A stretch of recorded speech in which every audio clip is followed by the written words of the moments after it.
In the 1962 film, The Longest Day, one of the most memorable scenes depicts a lone piper playing his bagpipes as soldiers charge into battle all around him.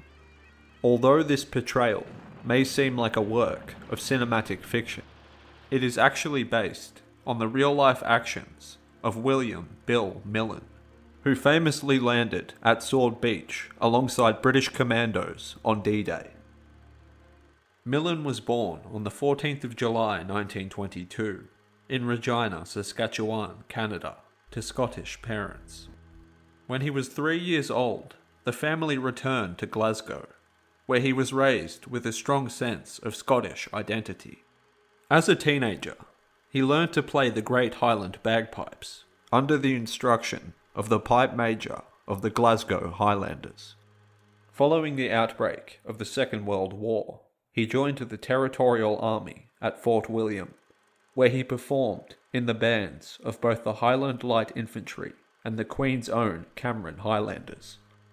He later underwent commando training at Achnacarry in the Scottish Highlands, and was assigned to No. 4 Commando, where he first came to the attention of Simon Fraser, the 15th Lord Lovat.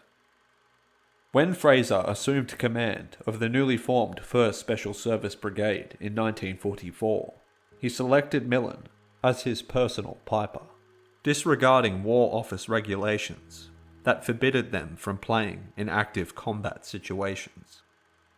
On the morning of June 6, 1944, a 21-year-old Millin landed with Lord Lovat and the 1st Special Service Brigade at Sword Beach, specifically at the Queen Red sector near Ouistreham.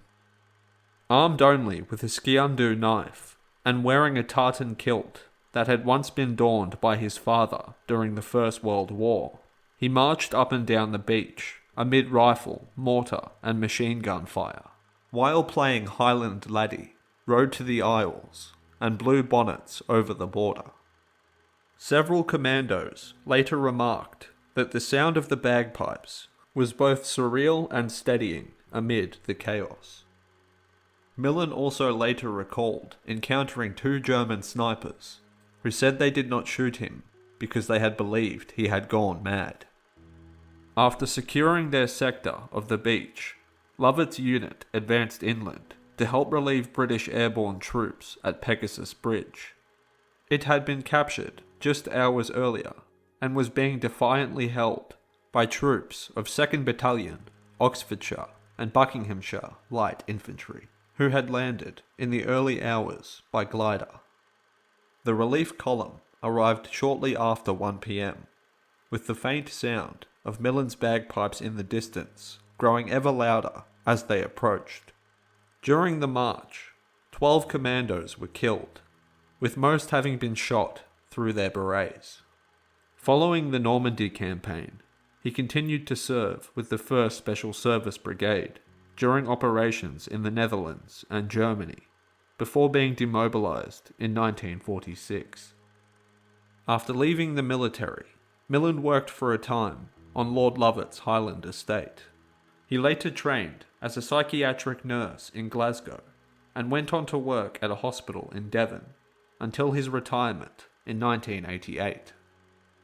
The bagpipes he had played on D-Day were later donated to the Dawlish Museum along with his bonnet, while a second set, used by him in later campaigns, are exhibited at the Memorial Museum of Pegasus Bridge in Ranville, France. In later life, he would make regular trips back to Normandy for commemorative events, and in June of 2009, he was awarded the Legion of Honor by the French government for his role in the country's liberation. Bill Millin passed away on the 17th of August 2010 at the age of 88. In 2013, a life-sized bronze statue commemorating him was unveiled in Colville, Montgomery, close to Sword Beach.